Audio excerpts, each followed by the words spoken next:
Hello everyone, this is Dr. Ed Travers again. Today we're going to talk about critically appraising quantitative evidence for clinical decision making. The objectives for this lesson are to understand the principles of critical appraisal and its role in evidence-based practice, be able to appraise quantitative research and judge its validity and reliability, be able to assess the relevance of published research to your own work. You have read an article. Would you treat a patient based on this article? Why? What is the validity of the article? What is the reliability of the article? What is the applicability of the article? Is this transferable to practice? Before treating a patient, you will want to be absolutely sure that the evidence in the article is accurate before making this decision. You will need to assess the article for its validity and reliability before making this decision. If you are conducting research, you will need to assure this article is applicable to your study if you intend to use it. You will also need to make sure that this is transferable to practice. Sometimes studies look good, however, it may not be applicable to the place that you are practicing. It is also important to understand that it is every nurse's responsibility to understand research at the bachelor's, master's, and doctoral levels of education. And it's also a possibility that any nurse could be involved in or a principal investigator in a study. Research is what moves nursing forward. Why does evidence from research never make it to practice? 75% of the readers cannot understand the statistics, and 70% cannot critically appraise a research paper. For years, we relied on researchers to conduct studies, and then they would hand the results to administrators who were not equipped to put the findings and recommendations into practice. This is where DNPs play a key role in their ability to put evidence into practice. The role of the PhD is to do the research, and the role of the DNP is to put the evidence found into practice, and this was the disconnect for many years. Evidence-based practice is the integration of individual clinical expertise with the best available external clinical evidence from systematic research, and also patients' and families' values and expectations. It is the culmination of all parties' input along with the evidence found through research. What is research design? The research design is the overall strategy that you choose to integrate the different components of the study in a coherent and logical way, thereby ensuring you will effectively address the research problem. It constitutes the blueprint for the collection, measurement, and analysis of data. Quantitative design can prove cause and effect. Quantitative research design is an excellent way of finalizing results and proving or disproving a hypothesis. The structure has not changed for many years, so it's standard across many scientific fields and disciplines. After statistical analysis of the results, a comprehensive answer is reached, and the results can be legitimately discussed and published. We generally start with qualitative research before performing quantitative studies, so that we can gain knowledge about the topic first. The downside is that quantitative experiments can be difficult and expensive and require a lot of time to perform. More investment of time and resources must be committed to fine-tune the results. Quantitative research design also tends to generate only proved or unproven results, with there being very little room for gray areas. It's mostly black and white. We get started by deciding on a question that we want to study. Then we do a literature review, evaluate the quantitative as the right type of research for your question. Decide on a sample size, then choose a research methodology. The following types of research are non-experimental. Descriptive research is used to describe characteristics of a population or phenomenon being studied. Does not answer questions about how, when, why the characteristics occurred. It identifies what the population being studied looks like. The characteristics used to describe the situation or population are usually some kind of categorical scheme, also known as descriptive categories. Descriptive research cannot be used as the basis of a causal relationship where one variable affects another. In other words, descriptive research has a low requirement for internal validity. Correlational research is a type of non-experimental research in which the researcher measures two variables and assesses the statistical relationship between them with little or no effort to control extraneous variables. A common misconception among beginning researchers is that correlational research must involve two quantitative variables. However, the defining feature of correlational research is that two variables are measured, neither one is manipulated, and this is true regardless of whether the variables are quantitative or categorical. Evaluation is a systematic determination of a subject's merit, worth, and significance using criteria governed by a set of standards. It can assist an organization such as a hospital or a nursing program of study. It can help them in decision-making or to ascertain the degree of achievement or value in regard to the aim and objectives and results of any action that has been completed. A meta-analysis is a statistical analysis that combines the results of multiple scientific studies. Meta-analysis can be performed when there are multiple scientific studies addressing the same question, with each individual study reporting measurements that are expected to have some degree of error. Comparative research is a research methodology in the social sciences that aims to make comparisons across different countries or cultures. A major problem in comparative research is that the data sets can define categories differently or may not use the same categories. An example could be the way that states define poverty. The next types of research we will look at are experimental research. In true experimental research, the researchers not only manipulate the independent variable, they could randomly assign individuals to the various treatment categories. This helps to reduce bias. In quasi-experimental research, the researcher does not randomly assign subjects to treatment and control groups. In other words, the treatment is not distributed among participants randomly. In some cases, a researcher may randomly assign one whole group to treatment and one whole group to control. In this case, quasi-experimental research involves using intact groups in an experiment rather than assigning individuals at random to research conditions. In causal comparative research, the groups are already formed. It does not meet the standards of an experiment because the independent variable is not being manipulated. The best control of research is looked at in the following order.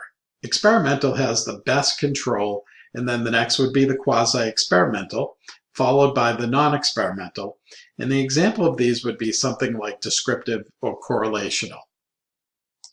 Selecting the right research method is very important for the people conducting research. Their whole research project depends on the method that is being used and the design that's being applied to the research. The researchers have to make sure that they utilize the best method and design so that their research can be conducted in the most appropriate manner. It is important for people to realize that their selection should be accurate to ensure proper research on the selected topic. Research method and design should be chosen on the basis of the topic of the study and what methodology will best suit this study. Types of designs. The first we will cover is pre-test, post-test designs, which are designs in which researchers estimate the change in outcomes before and after an intervention. These designs are often preferred to post-test only designs because they compare outcomes between control and treatment group after treatment assignment, because they enable much more efficient estimation and more informed assessment of imbalance. A Solomon 4 group design is an experimental design method that avoids some of the difficulties of pre-test, post-test design. This testing method involves 4 test groups, each of which is assigned to be exposed to different components of the testing process. In statistics, a full factorial experiment is an experiment whose design consists of 2 or more factors, each with discrete possible values or levels, and whose experimental units take on all possible combination of these levels across all such factors. A full factorial design may also be called a fully crossed design. Such an experiment allows the investigator to study the effect of each factor on the response variable, as well as the effects of interactions between factors on the response variable. In the statistical theory of the design of experiments, blocking is the arranging of experimental units in groups that are similar to one another. Typically, a blocking factor is a source of variability that is not of primary interest to the experimenter. An example of blocking factor might be the gender of a patient by blocking on gender. This source of variability is controlled and can lead to better accuracy. In medicine, a crossover study or crossover trial is a longitudinal study in which subjects receive a sequence of different treatments, like a drug. While crossover studies can be observational studies, many important crossover studies are controlled experiments. Crossover designs are common for experiments in many scientific disciplines, for example, psychology, pharmaceutical science, and also in medicine. Strengths of experimental designs. They have a high level of control over the variables by isolating and determining what they are looking for. They have a great advantage in finding accurate results. Another great benefit of this type of research design is that it can be used in many different types of situations. Just like pharmaceutical companies can utilize it, so can professors who want to test a new method of teaching. It is a basic but efficient type of research. Since there is such a high level of control and only one specific variable is being tested at a time, the results are much more relevant than some other forms of research. Limitations are largely subject to human errors. Just like anything, errors can occur. This is especially true when it comes to research and experiments. Any form of error, whether a systematic error with the experiment or random error, uncontrolled or unpredictable, or human errors, such as revealing who is the control group. They can all completely destroy the validity of the experiment and can create artificial situations. By having such deep control over the variables being tested, it is very possible that the data could be skewed or corrupted to fit whatever outcome the researcher needs. With experimental testing, individual experiments have to be done in order to fully research each variable. This can cause the testing to take a very long amount of time and use a large amount of resources and finances. These costs could transfer onto the company, which could inflate costs for consumers. We have to ask ourselves several questions to critically appraise evidence in a study. Why was the study done? What was the motivation for the individual or individuals to do this study? This can help us to understand if the study was meeting a need in nursing and how will it fit with our study. What was the sample size? Was it adequate for the type of study and the population being studied? How did they come to the number? Did they use a power calculation? Was the measurement valid and reliable? What were the methods and statistical tests used, and were they the appropriate ones to answer the question? How was the study conducted? Are the results transferable? How did they analyze the data? What tests did they use, and were they appropriate for the type of study that was conducted? Did anything unusual happen during the study? Was there any bias in the study? Does this research have meaning to clinical practice? Could this change the course of patient care for the better? Hierarchy of evidence. The higher you go on the hierarchy of evidence pyramid, the more generalizable the results will be and the less risk for bias. The next three items we need to examine are validity, reliability, and applicability. Face validity is the most basic type of validity, and it is associated with a highest level of subjectivity because it is not based on any scientific approach. In other words, in this case, a test may be specified as valid by a researcher because it may seem as valid without an in-depth scientific justification. Construct validity relates to the assessment of suitability of measurement tool to measure the phenomenon being studied. Application of construct validity can be effectively facilitated with the involvement of panel experts closely familiar with the measure and the phenomenon. Criterion-related validity involves comparison of test results with the outcome. This specific type of validity correlates results of assessment with another criterion of assessment. Formative validity refers to the assessment of effectiveness of the measure in terms of providing information that can be used to improve specific aspects of the phenomenon. Sampling validity ensures that the area of coverage of the measure within the research area is vast. No measure is able to cover all items and elements within the phenomenon. Therefore, important items and elements are selected using a specific pattern of sampling method depending on aims and objectives of the study. Test and retest reliability. This can be accomplished by giving the same test to two groups over a period of time. The scores can be correlated in order to determine the stability over time. Parallel forms reliability. This is a measure of reliability that we obtain by administering different versions of an assessment tool. Both of the versions have to contain items that probe the same construct, the same skill, and the same knowledge base. And it has to be given to the same group of individuals. The scores from the two versions can be correlated in order to evaluate the consistency of results for different versions.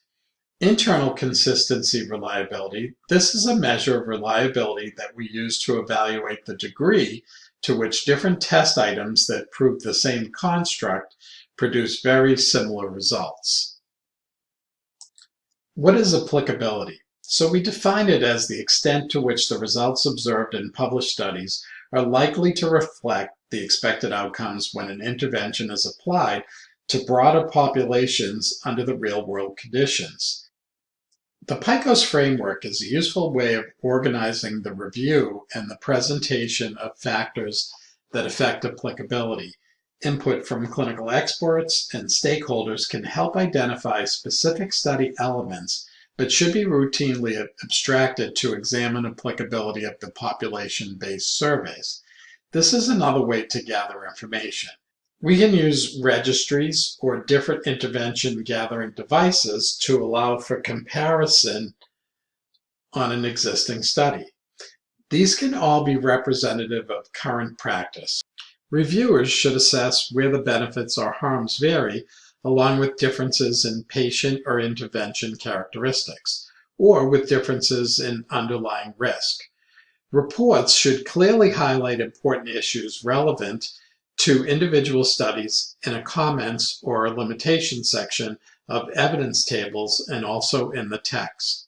Meta-regression, subgroup analysis, and/or summary tables can also help reviewers and those using the reports to see how well the body of evidence matches to the question at hand, and judgments about applicability of the evidence should consider the entire body of studies. Case control studies are also known as retrospective studies and case reference studies. This is a type of observational study in which two existing groups differing in outcome are identified and compared on the basis of some supposed causal attribute. Case control studies are often used to identify factors that may contribute to a medical condition by comparing subjects who have that condition or disease. Otherwise, the cases with patients who do not have the condition or disease but are otherwise similar. These controls, they require fewer resources but provide less evidence for causal inference than a randomized control trial.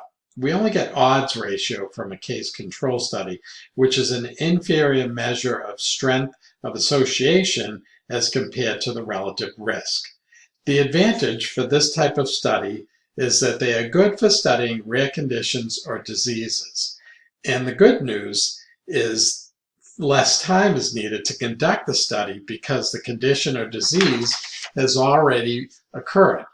So it lets you simultaneously look at multiple risk factors. The disadvantages are that retrospective studies have more problems with data quality because they rely on memory, and people with a condition will be more motivated to recall risk factors, otherwise known as recall bias. It's not good for evaluating diagnostic tests because it's already clear that the cases have the condition and the controls do not. It can be difficult to find a suitable control group. Also, be careful to avoid confounding, which arises when exposure and an outcome are both strongly associated with a third variable. Control should be subjects who might have been cases in the study but are selected independent of the exposure cases, and controls should also not be overmatched. The cohort study is a form of a longitudinal study that samples a cohort or a group of people who are sharing a defining characteristic, typically those who experienced a common event in a selected period of time, such as a birth or graduation, then performing a cross-section at intervals through time. It is a type of panel study where the individuals in the panel share that common characteristic. The advantage of cohort studies are the incidence can be directly calculated. We can get a direct estimation of the relative risk.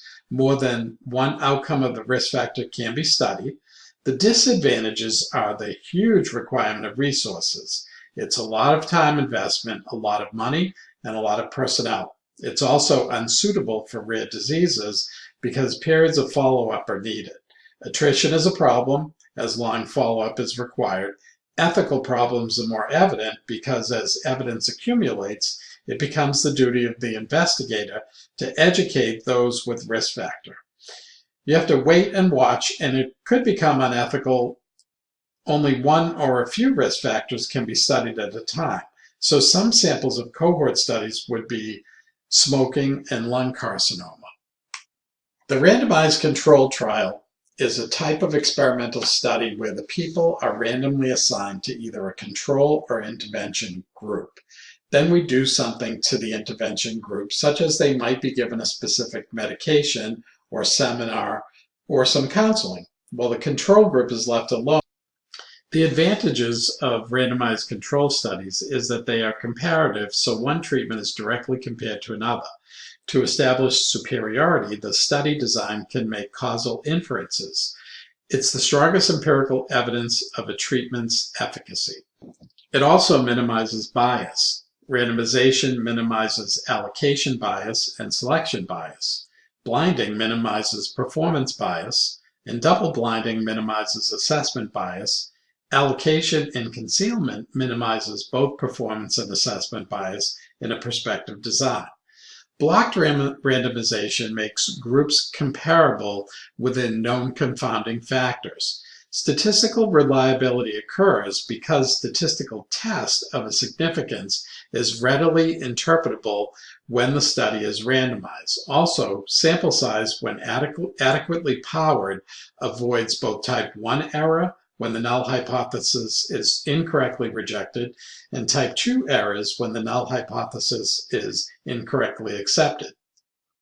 The third and final item is that typically the results are publishable, and it is considered the gold standard. The disadvantages are first logistics. A power calculation might demand vast sample size, which require more resources from the investigators. Validity can require multiple sites, which will be very difficult to manage. Long trial runtime may result in the loss of relevance, as practice may have moved on by the time the trial is published. They can be larger and much more expensive. Results may not always mimic real-life treatment situations. Another disadvantage is ethical limitations. One example would be that you cannot withhold a medication that you can see as saving lives, and individuals in the control group are dying because they are not getting the medication. A systematic review is a research study that collects and looks at multiple studies. Researchers use methods that are determined before they begin to frame one or more questions then find and analyze the studies that relate to the specific question that they're asking.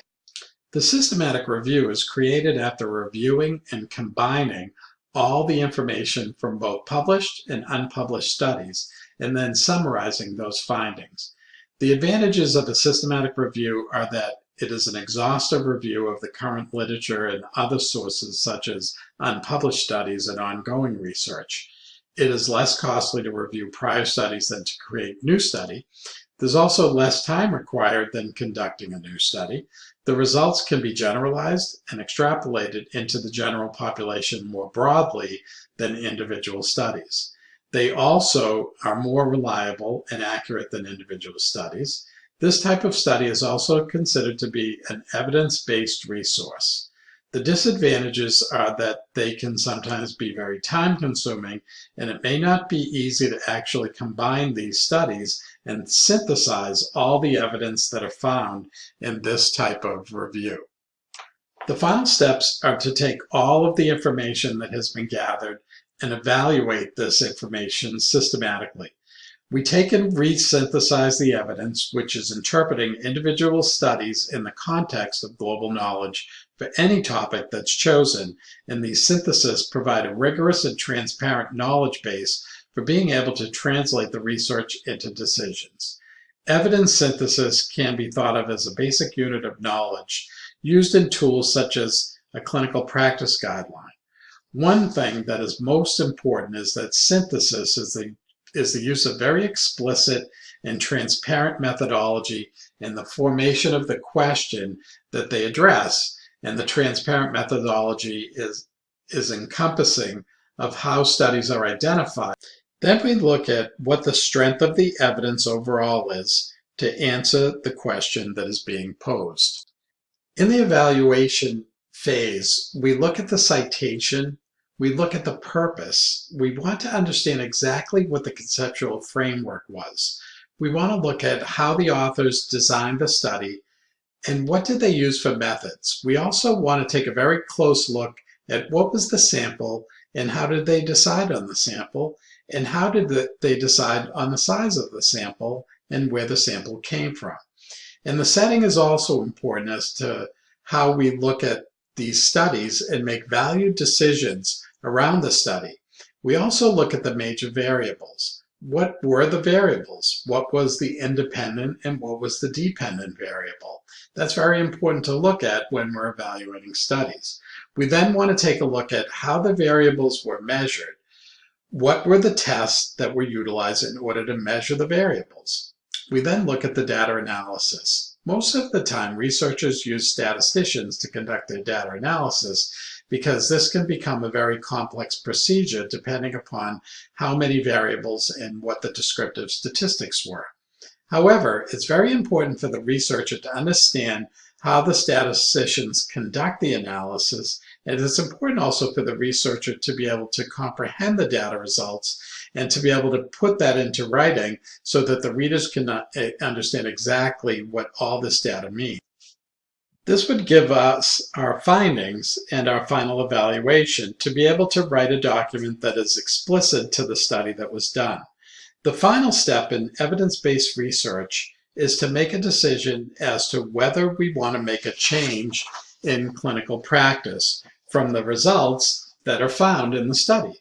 So we need to carefully evaluate our results for applicability to practice. The advantage of the evidence synthesis method is that all studies on a topic are assessed together and therefore will be in context. Individual studies may make headlines, but until they are put in context of what is already known, they should not form the bias of decision making.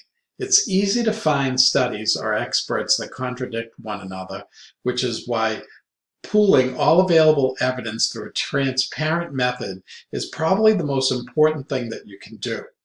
For every 5 positive outlooks on a study, I'm sure that we could find 5 negative outlooks on a study. We could probably find 5 studies that indicate this is a good procedure and find 5 studies that show that it's a poor procedure. Thank you, and I hope this was helpful in being able to critically appraise quantitative evidence.